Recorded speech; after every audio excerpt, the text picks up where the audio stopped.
Marinir Meksiko menyerbu rumah persembunyian, namun pria bersenjata telah siap. Tembakan pun terjadi. Para Sicario tewas sebelum jatuh ke lantai. Di bawah mereka, seorang pria berlari di terowongan rahasia dengan sepatu bot membelah air selokan dingin. Masa kekuasaannya sebagai raja narkoba paling ditakuti di dunia akan segera berakhir. Di episode kali ini, The Infographic Show, kami tunjukkan bagaimana El Chapo tertangkap pada 2 Oktober 2015. Kurang dari 3 bulan, sejak El Chapo mengejutkan dunia dengan kabur dari penjara berkeamanan maksimum untuk kedua kalinya. Meksiko dipermalukan, lembaga Amerika Serikat marah, dan El Chapo menghilang. Itu berlangsung sampai 2 aktor Hollywood memberikan kami intelijen sebuah petunjuk baru. Ego Guzman sedang berada di puncak, penuh kekuasaan dan mitos. Ia yakin kisahnya layak difilmkan. Dari anak petani miskin hingga bos kartel Sinaloa, kisah dari miskin ke kaya yang diwarnai darah. Dia membual kepada para pengacara dan orang-orang kepercayaannya tentang menyewa sutradara papan atas dan bintang film untuk menghidupkan legendanya dan menjadi pusat obsesinya. Kate Del Castillo, bintang telenovela Meksiko yang sukses besar di Hollywood. Penampilannya memang menarik perhatian Guzman, tapi perannya sebagai tokoh dunia narkoba yang benar-benar membuatnya tertarik. Guzman tampaknya percaya dan ingin bertemu, sementara Del Castillo satu-satunya yang bisa menceritakan kisahnya. Setelah berbulan-bulan bertukar pesan transkripsi, keduanya mulai berkomunikasi lewat pengacara mereka. Guzman mengundang Del Castillo dan aktor Sean Penn, yang juga tertarik pada kehidupan raja narkoba itu, ke persembunyiannya di pegunungan, jauh di wilayah kartel. Para aktor dan El Chapo melakukan berbagai cara untuk tetap bersembunyi, tetapi menurut standar intelijen, upaya mereka sangat amatir. Agen Federal Amerika Serikat terkejut bahwa buronan paling dicari di dunia berani mempertaruhkan segalanya dan mengatur pertemuan dengan 2 bintang Hollywood. Dan benar saja, Drug Enforcement Administration dan Badan Intelijen berhasil mencegat komunikasi mereka menggunakan para aktor untuk melacak lokasi El Chapo. 6 Oktober, 4 hari setelah pertemuan itu, tim elit Angkatan Laut Meksiko yang dilatih CIA dan militer Amerika Serikat menyerbu peternakan El Chapo di pegunungan Sierra Madre dalam serangan terkoordinasi darat dan udara. Dalam sekejap, itu tampak seperti jebakan sempurna. Kompleks itu menjadi badai tembakan dan teriakan perintah. Tetapi dalam kekacauan itu, El Chapo melarikan diri melalui parit yang ditumbuhi semak, menghilang sebelum mereka bisa menutup jaring di atasnya. Helikopter militer berusaha melacaknya di hutan lebat. 2 wanita dan seorang gadis muda mengikutinya dari belakang. Dalam keputusasaan, sang raja narkoba menjadikan anak itu tameng manusia saat memaksa jalan lewat semak belukar. Karena khawatir kerusakan bertambah, komando membatalkan perburuan. Guzman berhasil lolos lagi, tapi kali ini nyaris saja tertangkap. Dia tahu dia harus lebih cerdik, lebih berhati-hati. Aparat Amerika Serikat makin dalam menyusup jaringan, memetakan struktur kartel, jalur perjalanan, dan membuntuti pemain kecil untuk menangkap yang lebih besar. Bahkan prajurit paling setia pun tak aman. Telepon disadap, pesan diretas, semua percakapan langsung diteruskan ke para pemburu mereka.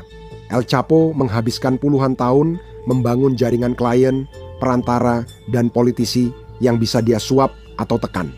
Pengaruhnya merambah semua lapisan. Suap membuka pintu, ancaman menjaga tetap terbuka. Siapapun yang menolak akan menderita, begitu juga keluarga mereka. Kartel saingan disingkirkan satu persatu, semakin memperkuat kendalinya atas perdagangan narkoba di Meksiko. Orang-orang menganggapnya legenda, bahkan lagu diciptakan tentangnya. Karena miskin, berani kabur dari penjara, dan mau bergaul dengan masyarakat, ia dijuluki Robin Hood. Dan itu adalah peran yang sangat disukai Guzman. Namun sekarang, sistem itu sedang runtuh.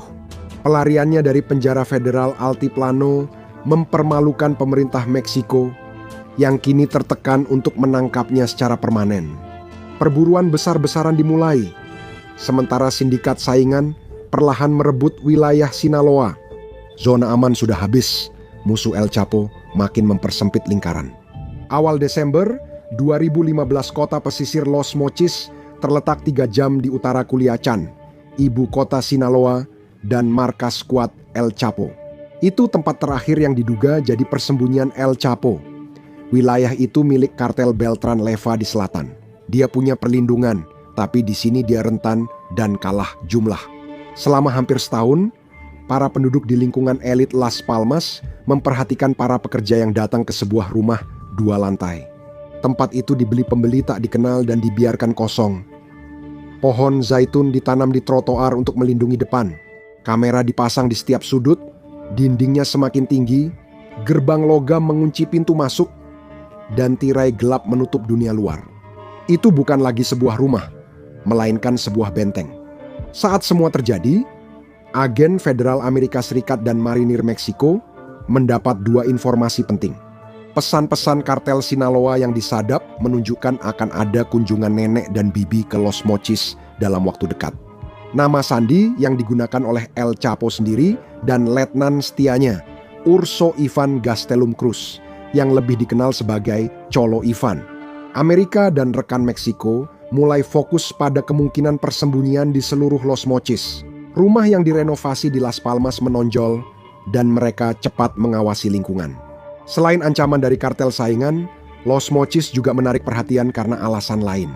2 blok dari sana ada rumah mewah Ibu Gubernur Sinaloa, dijaga polisi, pos pemeriksaan, dan tim keamanan.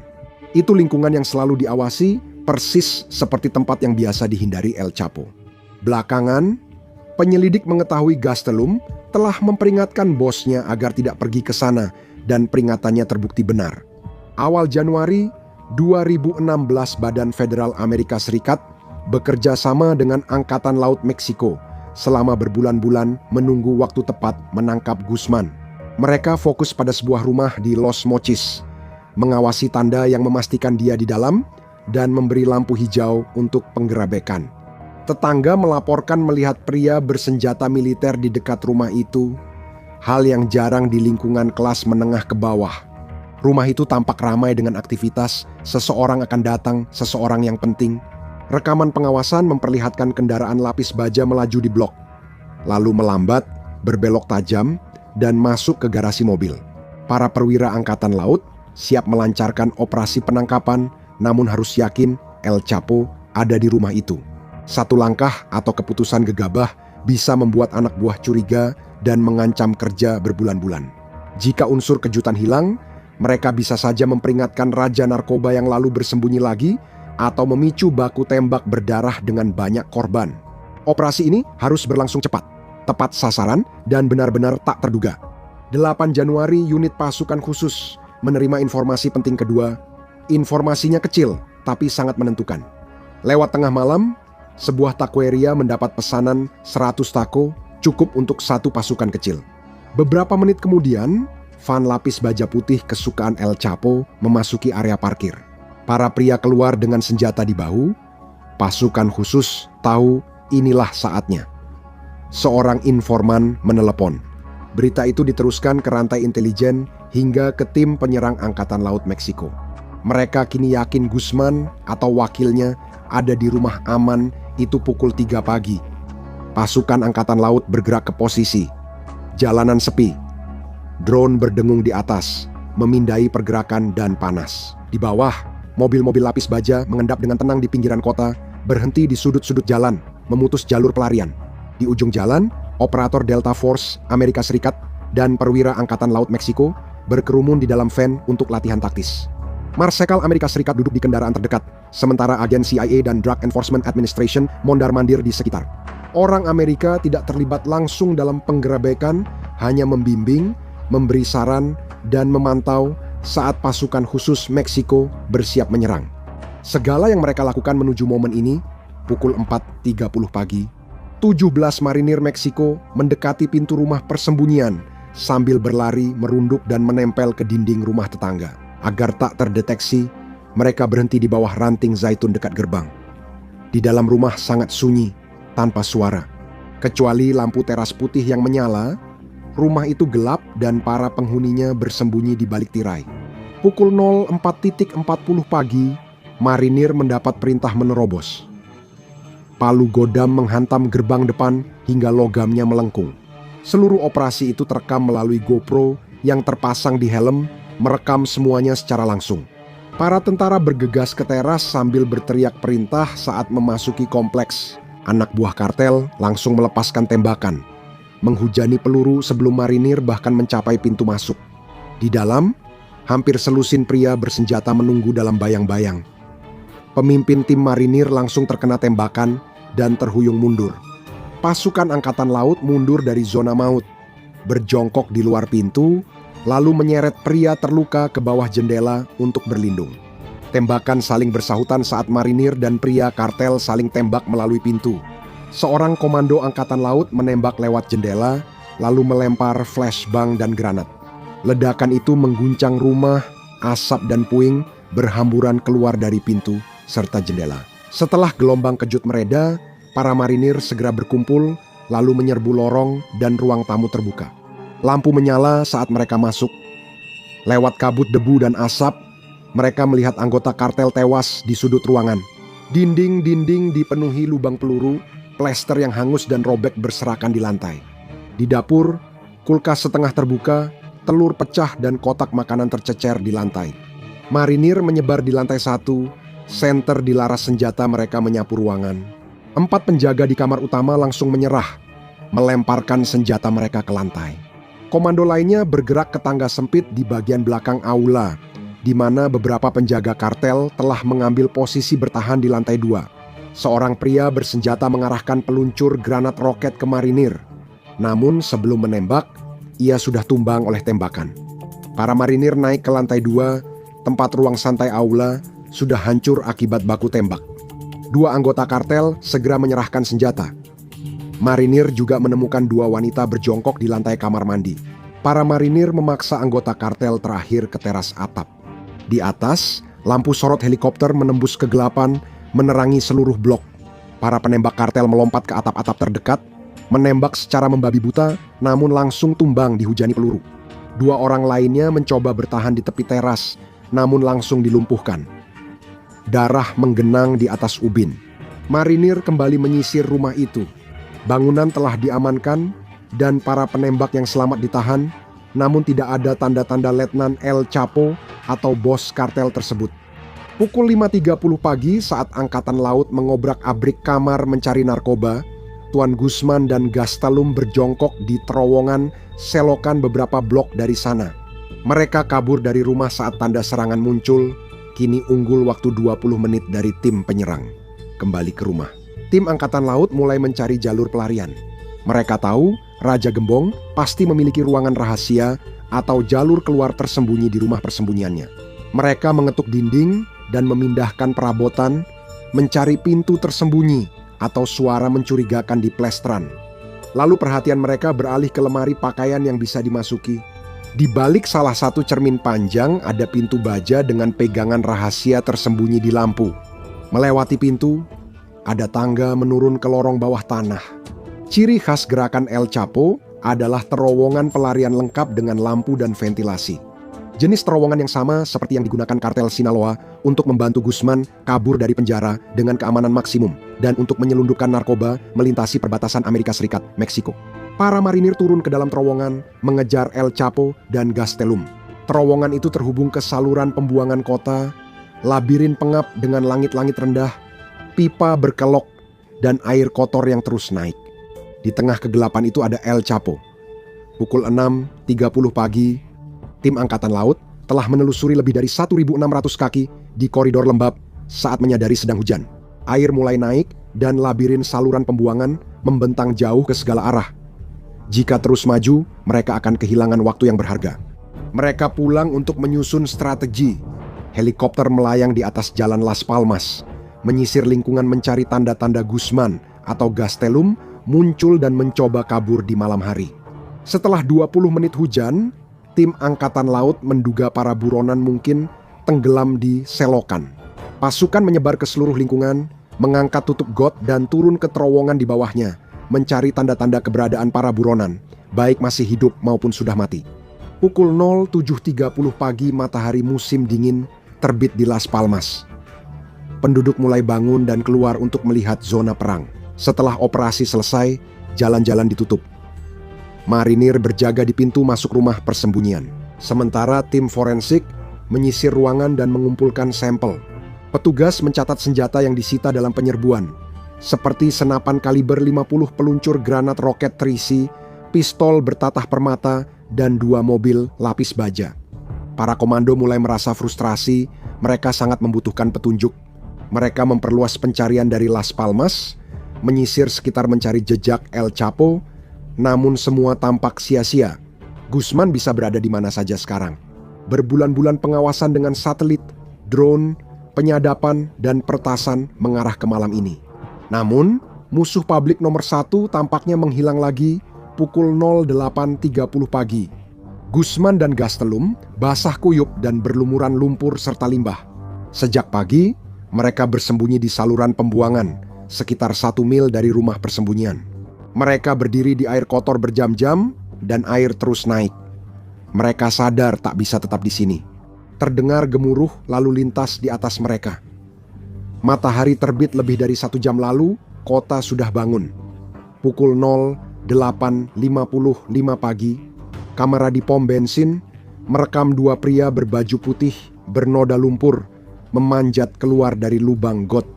El Chapo dan Gastelum membuang senjata berat di selokan, tapi masih membawa senjata api.